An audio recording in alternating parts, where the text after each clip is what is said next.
We are, as you know, in the midst of the Reformation Church. So we are looking at a very short window of time, interestingly enough, just a period of time from around the beginning of the 16th century to the mid part of the 16th century, just about 50 years. We have spent a number of weeks in that 50 years looking at the theological epiphany of Luther and how his ideas of justification by faith began to grow out into a Reformation and spread throughout Central Europe. We looked at the appearance simultaneously of another man in Switzerland by the name of Zwingli, who also came to an understanding of these doctrines at virtually the same time. Then in the midst of doing that, his taking on reforming activities in Switzerland. We looked at the rise of the radical reformers, the Anabaptists who rose and spoke in a sense along with Luther and Zwingli, but pushing the envelope even further, demanding even more reformation than what these men had been suggesting. And then over the last couple of weeks, we've looked at the life and legacy of John Calvin and his importance to the Reformation, his importance to continuing that as what many call a second-generation reformer.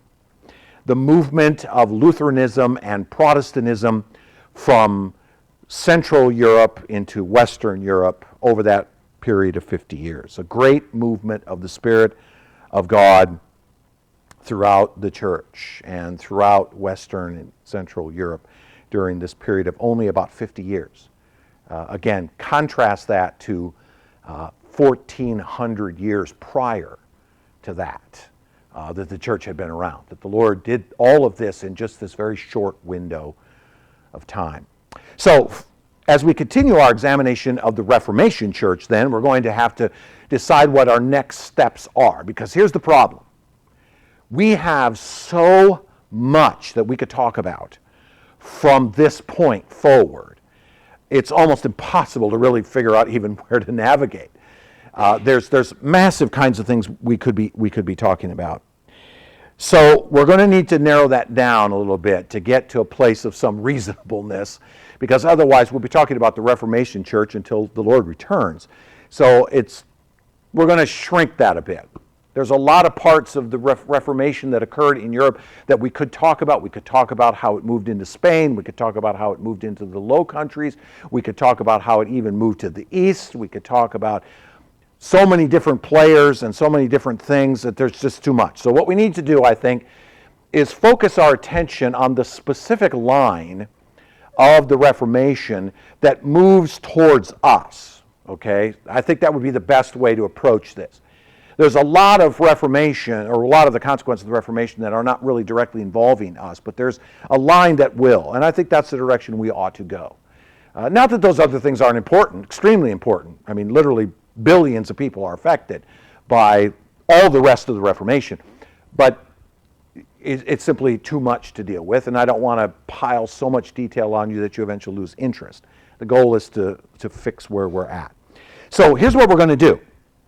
We're going to now pick up from about the middle part of the 16th century, and we're going to move forward through the 17th century and even a bit into the early 18th century, okay, as we talk about the Reformation Church, because at some point we'll have to break and talk about the modern church, because it's kind of hard to figure out where one begins and the other ends. But we're gonna move chronologically into the second half of the 16th century and beyond.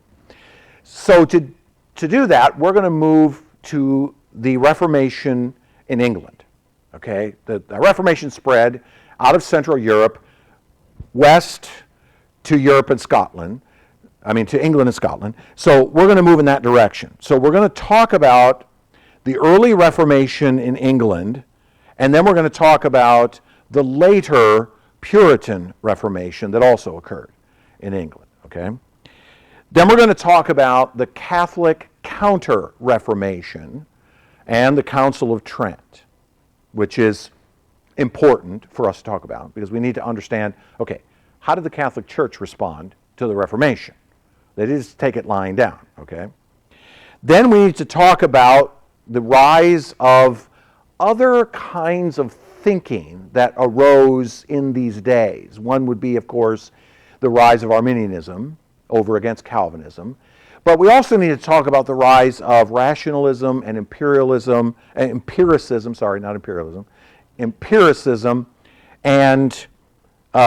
deism, which are all fundamentally going to come out of the Enlightenment. And that's going to have a strong impact upon where the church is going to go into modernity. And then, of course, you really can't talk about the Reformation, unless, especially as it relates to us, unless you talk about the establishment of the 13 colonies here and the church that is a part of that movement flowing out of the Reformation in England. So, again, that's the track coming to us, right? So that's the direction that we're going to go. So we can't talk about every aspect of the Reformation, but we will focus on those things most relevant to us. So we're going to start with the spread of the Reformation to England, and we're going to skip over the Reformation moving to Scotland, Spain, and other parts of Europe. Now, to talk about the English Reformation, I guess you could call it the English-speaking Reformation, would probably be the better way to say it. We're going to talk about it in two parts, as I said. We're going to talk first about the early Reformation that came to England, and this occurred during the first half of the 16th century. And then we'll move into the second half of the 16th century and beyond when we talk about the Puritan Reformation that followed it later, okay? So to understand the English Reformation fully, what I'm going to do is bring together two disparate time frames, time periods across two lectures back to back. Okay, so I'm going to talk tonight about the early Reformation in England, and then when I come back 2 weeks from now, I'm going to talk about the Puritan Reformation. Those are separated by time, but I think they fit together. In a sense, one will lead to the other, which will lead us to a complete understanding of the totality of the Reformation in England. Many chronological histories, like the one I'm working with, The Story of Christianity by Gustavo Gonzalez, he separates them by a number of chapters and intervenes a whole bunch of other stuff between them, because there is a whole lot of history between the early Reformation in England and the later Puritan Reformation, particularly in Europe. But I'm going to draw them back together again, because I think it'll make more sense to us if I do that, okay? So what we're going to do is we're going to have a discussion of the entire Reformation in England, even though it's broken up over time. Now, you'll notice I said 2 weeks from now, because I'm not going to be here next week. But Perry's going to come in and talk about what he thinks is a very interesting doctrine as a part of the Reformation that he wants to share some different insights on from different perspectives. And so I'm going to give him this box. We have to do a little traveling, and so we'll be away for a week, but he'll come and do that. So we'll be splitting this into two lectures across the period of time. Now, to talk about the early Reformation in England, we have to talk about 4 monarchs. We have to talk about 4 kings and queens in England. How many of you are familiar with English history? How many of you are familiar with the history of the British throne? Somewhat? Yeah, okay. All right. What's ironic about this, and this is shocking to some people, the Reformation comes to England in the time of the most interesting monarch to ever sit on the throne of England, Henry VIII. Okay? I think it's been said by many historians that Henry VIII is probably the most interesting, the most fascinating, the most profound even monarch that ever sat on the English throne. We all know Henry VIII, of course, is the one who had like 100 wives and killed most of them, and fathered children outside of his marital relationships and the whole 9 yards. And you've probably even seen documentary series and even fictional accounts of Henry VIII's life. He's a fascinating man. He's clearly interesting. Henry VIII was born in 1491 and lived until 1547. He began his reign in 1509 and reigned until his death. So you will notice, if you'll notice these dates, 1509 to 1547 is the period of the early Reformation under Luther and Zwingli and Calvin. Is it not? The dates line up exactly. Henry VIII and I share a birthday, June the 28th. His was a bit earlier than mine, 1491, so he's a bit older than me. He did begin his reign on the throne at the age of 17. He came to the throne in 1509, which is just before Luther's 95 Thesis tacked to the door. Remember, that was in 1517. So just before Luther had his epiphany about justification by faith, Henry VIII comes to the throne. He ruled England through the entire first half of the 16th century. Thus was the King of England during the rise of Protestantism on the continent. Now, let me just pause and insert an opinion here. Do you think that's providential? Do you think it was God who ordained for this unbelievably charismatic and interesting character to be on the throne of England at the very time that a Reformation would break out in this little 50-year window of time across 1,500 years, that this guy would be the guy to be on the throne? There are no coincidences. Correct. The 16th century had what we today call Great Britain divided. Britain, or England itself, was ruled by the House of Tudor, and the Stuart Kingdom was ruling in Scotland to the north.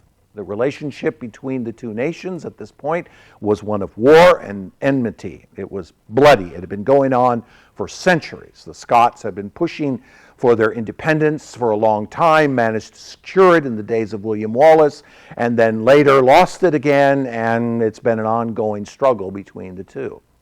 Even today, there are rumors that Scotland wants to secede from the English monarch again.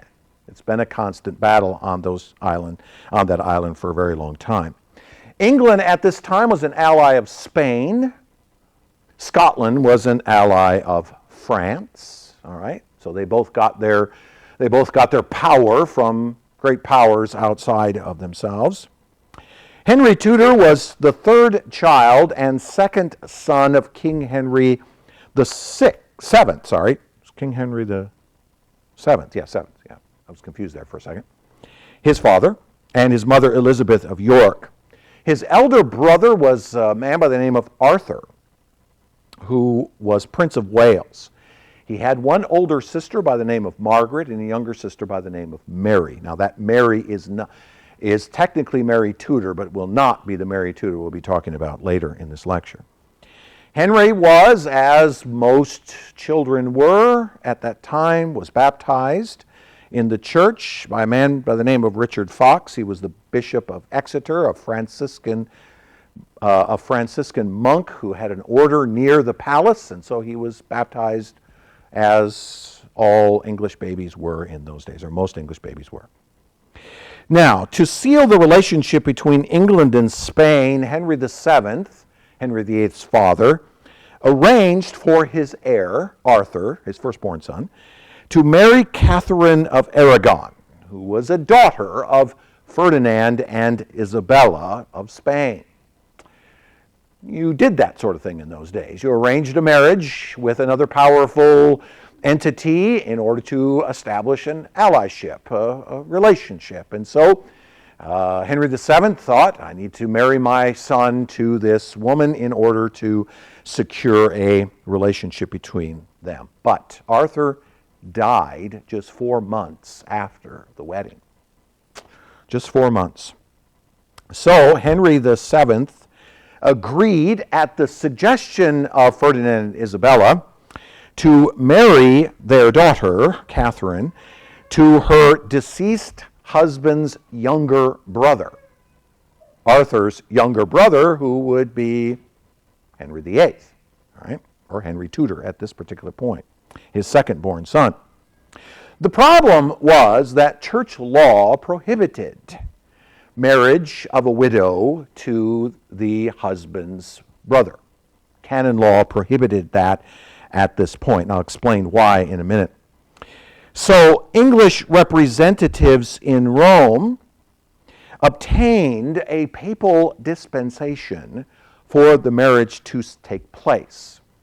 In other words, the king dispatched his royal messengers to the Pope in Rome, insisting that this needed to happen, and the Pope agreed to it, granting a papal dispensation which allowed Henry to marry Catherine, or for them to be married. There was significant doubt as to whether the Pope possessed such authority, that he possessed the authority to override church canon law in order to allow this particular marriage to occur.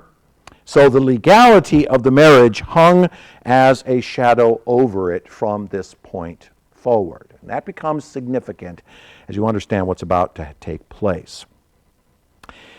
Henry and Catherine were indeed married, but she never bore him a male heir that survived to adulthood.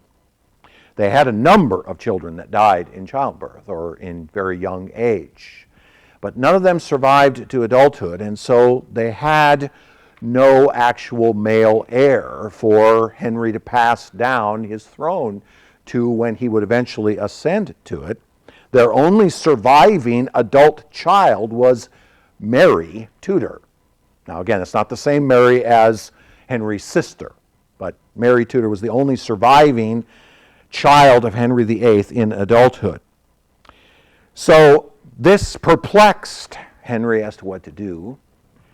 So he proposed the solution that his marriage to Catherine be annulled by the church. To be annulled means that the church declares that the marriage itself was non-existent, that it never actually occurred, so that he could marry another woman and father a male heir. Now, fictionalized accounts of Henry VIII's life often argue that he was already infatuated with Anne Boleyn at this time, but there's plenty of evidence to suggest that's not the case, that he was simply doing this on political grounds, not out of matters of the heart, that he was looking for a political and legal reality, not a romantic one, but nonetheless makes for interesting Hollywood, right? He argued that the marriage was illegal anyways. He went back to the original argument, by the way, that was made by those around the Pope at the original point where he married Catherine, to argue that exactly what they said was true. It was not legal for him to marry this woman because the church made it illegal. And he even argued, ironically, that the fact that he never was able to, that his wife was never able to bear him a male heir, was proof that God had a divine anger against this relationship, and thus it should be annulled. He actually makes the argument that God was displeased, and he made his argument based on Leviticus chapter 20 and verse 21, in which it specifically says in the law that a woman is not to be married to her widow's brother. But, as political intrigue would have it, Miss Catherine happened to be the aunt of King Charles V. Now, you remember King Charles V. We talked about King Charles V in here a lot because he comes up all the time in the Reformation. You remember that King Charles V was the Holy Roman Emperor. Remember? He's the guy that was ultimately elected to become the king over Germany and thus to become the king over the Holy Roman Empire in spite of what the Pope wanted. He wanted Francis I of France to become the guy, and actually one of his friends, and then if that wouldn't work out, to have Francis I. Okay, so Charles V is the guy who is quite literally in control of Central Europe and even the papacy at this point. Catherine is his aunt. So Henry VIII is married to the aunt of the emperor of the Holy Roman Empire. And of course, Charles V owned the Pope and insisted that the relationship not be annulled. And of course, the Pope, caught between a rock and a hard place, decides to kind of prolong the whole thing for a long time and hope that it would go away. That didn't work. And so he refused flat out in 1527 to offer this annulment. His name was Clement VII. This refusal by the Pope to Henry, began a new policy in England affected by Henry VIII, in which he attempted to break England from Rome. All right, you see why this whole story of Catherine of Aragon is so important. It isn't just the story about a man who wants a male heir or has fallen in love with his mistress and wants to divorce his wife. All of that is subtext. The real text here, and how it relates to the Reformation, is that Henry becomes angered with the Pope and the Roman Church, and thus sets about in certain policies and puts certain policies in place in order to not only get his way in terms of his relationship with his wife, but it kicks open the door to a break with Rome. Well, if you break with Rome, guess what gets to slip in through the open door? Reformation gets to slip in through that door. The growing animosity then between Henry and the Catholic Church was the opening for Reformation. The king began putting clergy more directly under his control. Instead of allowing the clergy to be controlled by Rome, he actually started insisting that they would come under his control. And he even went so far as to threaten to withhold funds to the church from England, from the various legates in England, monies that, of course, would be important to the Pope. In fact, he even went so far as to force Rome to name his religious advisor, a man by the name of Thomas Cranmer, to become the Archbishop of Canterbury, the most significant post in England in terms of the bishopric. The Archbishop of Canterbury wielded unbelievable power in the church, and he forced the Pope to get his own personal advisor, a man by the name of Thomas Cranmer, to that particular role. Now, let me be clear about something, okay? Henry VIII was no Protestant, all right? He was never a Protestant. Henry VIII was a staunch Catholic. In fact, before this time, if you go back in time a little bit in Henry's life, the ideas of Luther had begun coming into England near the beginning of his reign. And while these ideas begin spreading in Europe, he himself, Henry VIII, the King of England, writes a treatise against Luther in 1521. He writes a specific imperial edict in regards to Luther's ideas. He specifically denied the idea of justification by faith alone that Luther was advocating, and many other kinds of reforms that Luther was insisting upon. He was a Catholic through and through. And so when he wrote this, the Pope granted him the title Defender of the Faith. The Pope who did this was a Pope by the name of Leo X. Remember him? Remember the guy that sent Tetzel to Wittenberg to sell indulgences in order for him to build St. Peter's Basilica? And when Tetzel came to town, Luther responded with great vigor against the indulgence seller in that place, which ultimately caused him to tack his 95 Theses to the door. Okay? We're talking about an intertwined period of time here. Everybody's talking to everybody, all right? So Henry VIII is being called by Leo X, the defender of the faith, in these particular days. But his defense of papal authority in this treatise was actually rather contingent. In fact, we might say highly contingent, meaning based on certain ifs, all right? And this is important. What Henry believed was truly needed was not a reformation of the church. Oh no, that's not what was needed. What was needed was for the church to once again be established, to be restored, so that the rights of the crown would be established against papal intervention. What did Henry want? Henry didn't want the church changed to be different than what it is in terms of its theological or even ecclesiological reality. Now, what did he want? He wanted power over the church. He wanted the church restored, and I use that word explicitly, restored to a place where it answered to the crown. Ironically, as it did in Europe, as it did all over Europe. Under whom? His wife's nephew, Charles V. Henry wasn't interested in some sort of theological debate, and there is, in my opinion, Henry was not a believer. He was not a Christian. He was a Catholic of his day. He simply was what you would be in that day, baptized Catholic. He wasn't really a defender of the church at all. He wanted the church to be modified in such a way that would grant him what he wanted. And what did he want? He wanted out of his marriage to Catherine.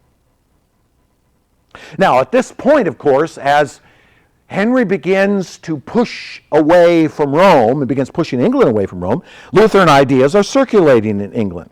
And those who held to them rejoiced over Henry's growing distance between himself and the Roman Church. Him pushing the Roman Church back is fueling the ideas of Reformation in England.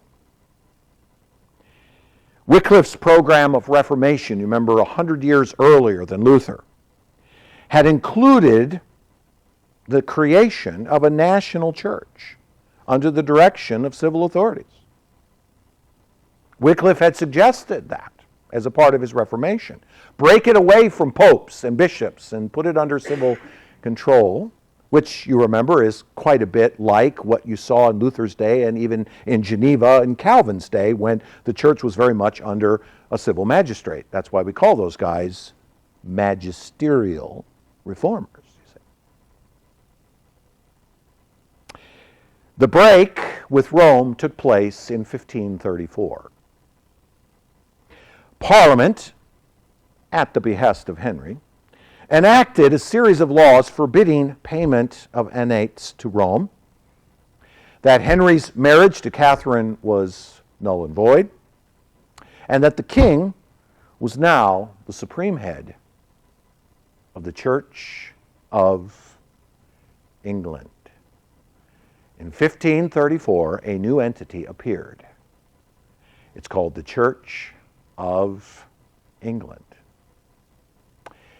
with the king as its head. That church continues to exist to today in England. Those of you who watched the marriage of Princess Diana to Prince Charles, watched from Westminster Abbey that marriage being officiated by a bishop of the Church of England, a church that today is officially headed by Queen Elizabeth II. It's her church. She is the head of the Church of England. This is where it begins, 1534. Additionally, not only did Parliament do these things, but it also declared, and I'm pretty sure this is Henry's idea, that anyone who dared argue that the king was a schismatic or a heretic, meaning not the lawful head of the church, would be guilty of treason. Which is the reason that Sir Thomas More was executed for refusing to affirm the position that Henry was in fact the head of the church. It's a long, convoluted story about Sir Thomas More. If you're interested in it, I would encourage you to read it. Don't have time to put it in here. So after 24 years of marriage to Catherine, that's how long it took for him to get this done. Miss Catherine was banished, and Henry then went on to marry Anne Boleyn. I say marry in quotes because he was already married to her. They redid the marriage ceremony because the original marriage was not legal, but so they did another one, married her, and as you know, he then went on to marry a bunch of other women, Jane Seymour, Anne of Cleves, Catherine Howard, and Catherine Parr. Now, I mention that because of this. Each of these women that Henry married would have an effect upon the Reformation in England, because each of them would raise children who would affect how that Reformation would go. All right, so keep that in mind. Yeah, Henry had, 16 wives? But they all had a particular purpose as a part of this process. We kind of look at it like, what a goofy story. But no, there's more boiling in all of this, historically speaking. The schism, as I said before, was not an attempt at reformation. In fact, few doctrinal positions between Catholicism and Anglicanism were actually enacted. The Church of England is not technically a Reformed church. It is a hybrid between Catholicism and early forms of Protestantism. So it's not entirely true to say that if you're coming out of the Anglican world, such as an Episcopalian in America, which is the offshoot of Anglicanism in this continent, that you're necessarily part of the Reformed tradition. There are some things in Anglicanism that are broken from Rome, but there's not a lot of theological difference here. This schism was really just a legal and political reality for Henry to accomplish. Now, that doesn't mean then that those who saw Reformation as a possibility in England didn't take advantage of that schism. They really wanted to do. They saw this as an opportunity for a thorough Reformation itself. So under Henry's reign, during the rest of his days, after the church had been split, with and without his support, most of the time without, but Henry was a shrewd guy. Once in a while, when something came along that he thought would be good for himself, he would allow it to go through. Various ideas of Reformation spread throughout the nation. Thomas Cranmer, I mentioned him earlier, the Archbishop of Canterbury, he ordered that the Bible be translated into English and placed in every church where everybody could read it. So Cranmer got an English copy of the Bible, put it in every church so that everybody could read it, and this allowed for advocates of Reformation to quite literally go through the country from church to church and take people and say, let me show you from Scripture where the Catholic Church is wrong and we're right. Because now you have an actual copy of the Bible in your own language.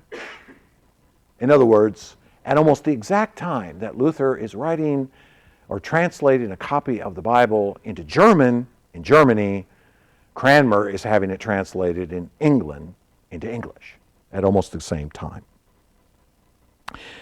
Henry suppressed the monasteries, and of course he did that as a part of his poking his finger in the eye of the Church of Rome, taking their monies away, especially because you remember that's where the monies were held in much of Catholicism in those days, the monasteries.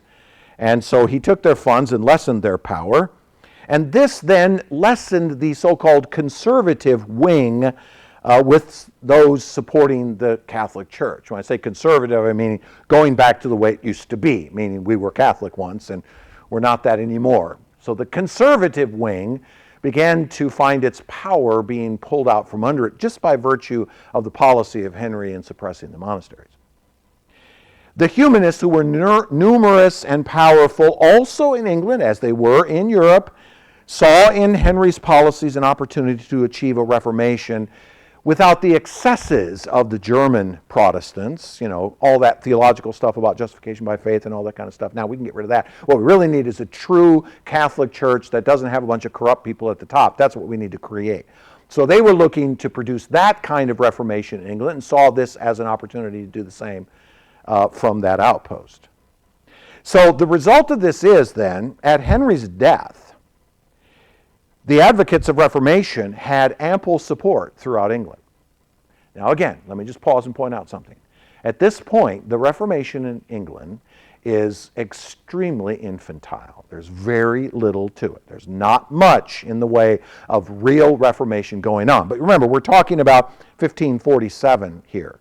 We're really getting to just about the end of Luther's life at this point when Henry VIII dies. So you wouldn't expect a whole great deal of Reformation to break out. But it's after Henry VIII where that snowball that started rolling during his age really gets spinning. And we come then to the next monarch, is a man by the name of Edward VI. He was born in 1537, died in 1553, came to the throne in 1547 at Henry VIII's death.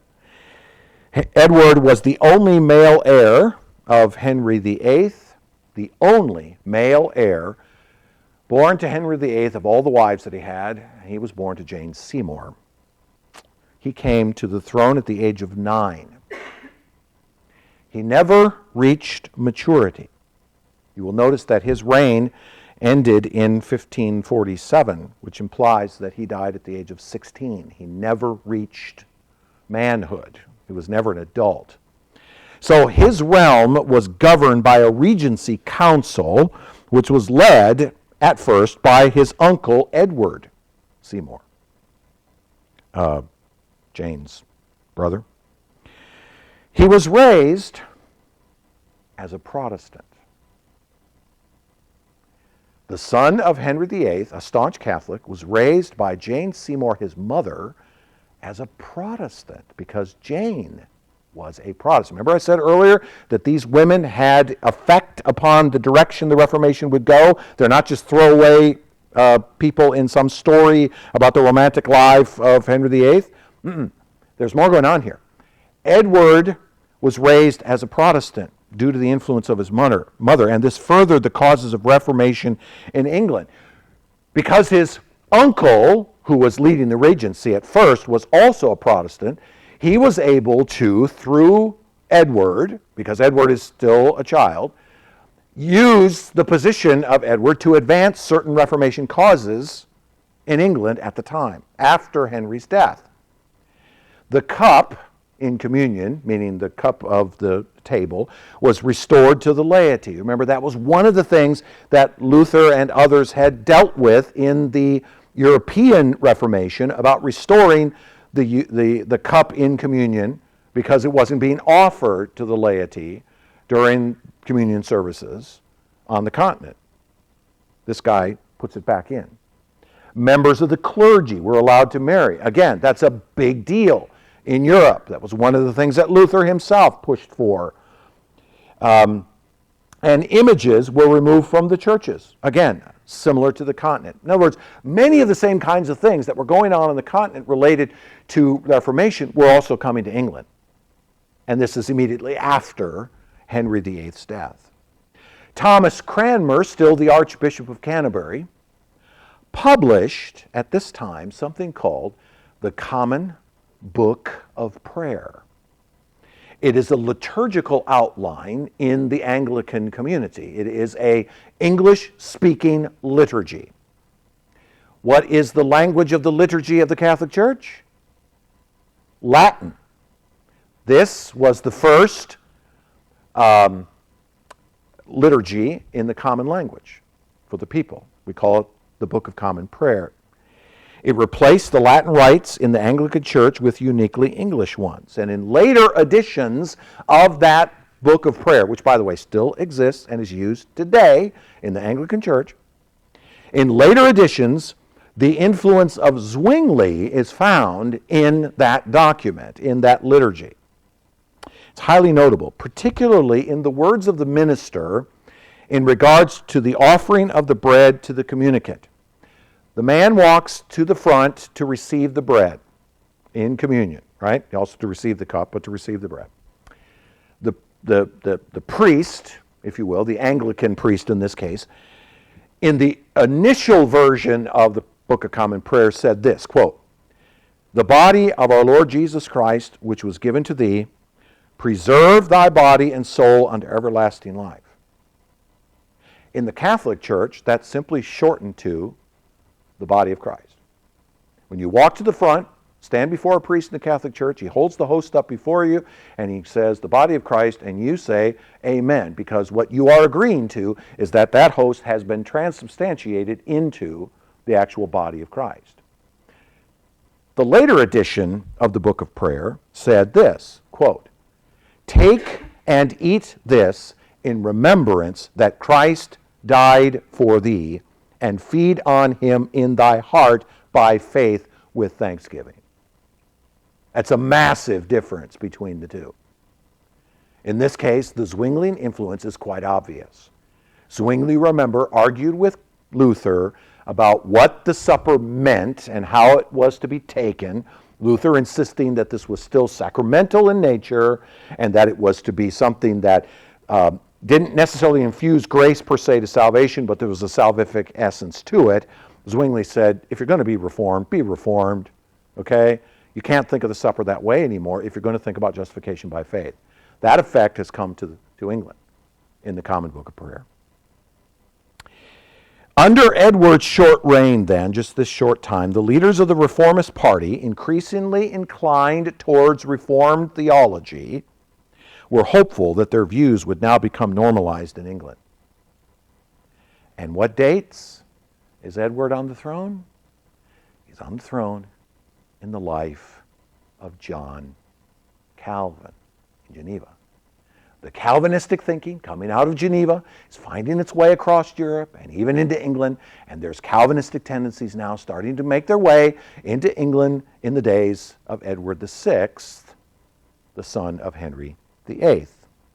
Which leads us to the third monarch that we have to talk about in all of this, because if you're going to talk about Reformation, the early Reformation in England, you've got to talk about a woman known as Mary Tudor. Mary Tudor, you remember, was the daughter, the only surviving adult daughter of Catherine of Aragon and Henry VIII. She was born in 1516. She died in 1558. She came to the throne in 1553. She ruled 5 years. As Edward's, you remember Edward died at a young age, only about 16, but he knew that he was going to die. He contracted a terminal illness. So he wrote up a succession plan designed to prevent the country's return to Catholicism. He tried to name his first cousin, Jane Grey, as his heir. She did, in fact, take the throne of England after his death, but she was deposed by Mary Tudor just 9 days after taking the throne. As I said, Mary I was the only child of Henry VIII by Catherine of Aragon to survive to adulthood, but she was a staunch Catholic. And this was only exacerbated by the movement of Reformation that had begun when her father had declared his marriage to her mother illegitimate. If your father and mother's marriage are declared to be illegitimate, what does that make you? There's a word. It's illegitimate, but there's another word. Yeah. That was the word that was being used in England about her. She hated that. And she hated and she blamed her father for that. She blamed the Catholic Church, she blamed the Protestants, I should say, in England for pushing him away from Rome, pushing him away from what he wanted but could never get from Rome, which was that annulment and ultimately the declaration that the marriage was illegitimate. So she took it upon herself to remake England Catholic. She began this process by consolidating her position in England. She married her cousin, Philip of Spain, Philip II, who was in the Catholic House of Habsburg, garnering the support of her cousin, Charles V, also, of course, a Catholic, the leader of the Roman Church, the Holy Roman Empire,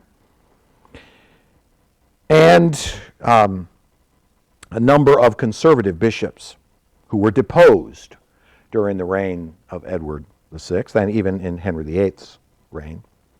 In 1554, she declared that England had officially returned to obedience to the Pope. The Anglican, or the Church of England, now answered to the Pope again, she declared. Feast days of the saints were restored. Married clergy were ordered to set aside their wives. And open persecution of Protestant leaders became official policy in England. More than 300 leaders of the Protestant movement in England were burned at the stake during her short reign.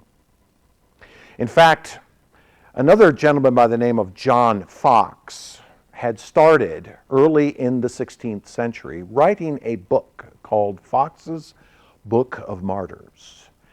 And when this persecution broke out, he redid the book to be a dedication to all of the martyrs who were dying under Mary Tudor. This is my copy of Fox's Book of Martyrs, published in 1850. This book is 171 years old, and this is a 1850 edition of that book, which I keep proudly on my shelf. It was a gift given to me by another minister who's now gone on to be with the Lord. Thomas Cranmer, the Archbishop of Canterbury, remember he's the guy that invented the Book of Prayer and also the English translation of Scripture, was condemned as a heretic. And after he was condemned, he was burned in effigy. He was not actually burned, but an image of him was burned. Later, he recanted his view of his position as a Protestant, and specifically the role of Mary over the head of the church. He recanted that position, which appeared to be a moral victory for the Queen over Protestants. However, he was still found guilty and withdrew his words of recantation, and his death heartened the Protestants, forcing Mary to take even harsher methods to eradicate Protestantism in England. The sheer number of Protestant leaders and supporters she had killed during her short reign earned her the nickname Bloody Mary. That's why she's known as that, because she attacked the Reformation with gusto in the attempt to return England to its Catholic roots. But the Lord, in his mercy, allowed her to reign only 5 years. Again, as Colin so eloquently put it, there are no coincidences, which led to the rise of Elizabeth I. She came to the throne she was born in 1533, died in 1603, came to the throne then at the age of 25 in 1558. She was the daughter of Henry VIII with Anne Boleyn. Charles V, Mary's cousin, had often suggested that Bloody Mary execute her half-sister. And she wanted to do that, never got around to actually doing it, however, which caused then Elizabeth to rise to the throne. Elizabeth, under Anne Boleyn, was a Protestant. And so she began the long process of undoing Bloody Mary's policies. She believed that her father, Henry VIII, had done right in proclaiming himself head of the Church of England. This over against the papal declaration that the marriage of Henry VIII to Catherine was invalid, making her illegitimate to an illegal second wife. Because again, this is a girl who was born to the mistress, theoretically, the second wife of Henry VIII, right? Which is only valid if the first marriage is invalidated. Okay? See how this all works? So Mary said, I'm not illegitimate. My dad's marriage was perfectly valid. This one comes along and says, no, I'm the daughter of the second wife, therefore the marriage must be invalid. See how this all works together? Next time you watch the documentaries on Henry VIII, you'll be thinking about, what about Reformation stuff? Yeah, this is all about Reformation stuff.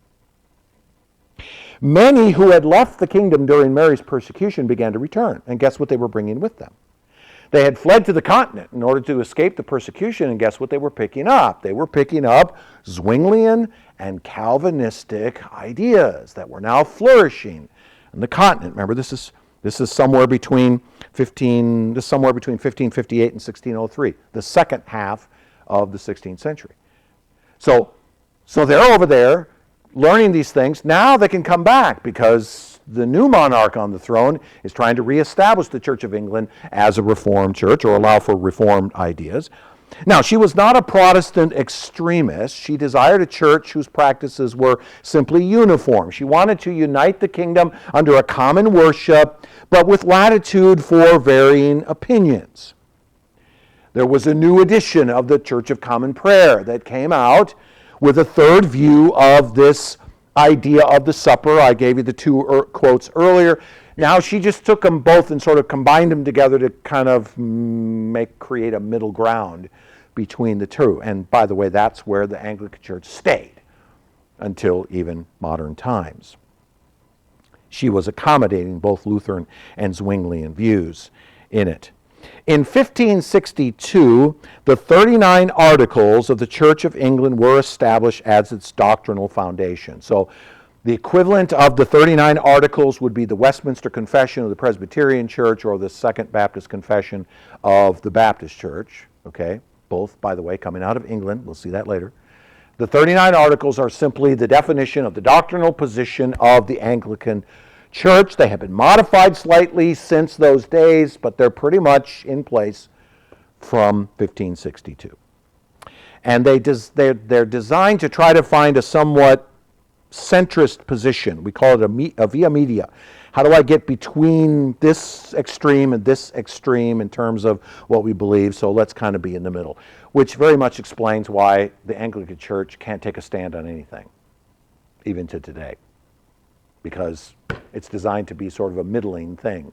Lukewarm coffee, in other words. Not worth a thing. At best. There were a number of attempts by Catholics during this period of time to regain control through conspiracies against Elizabeth. She had a number of assassination attempts against her.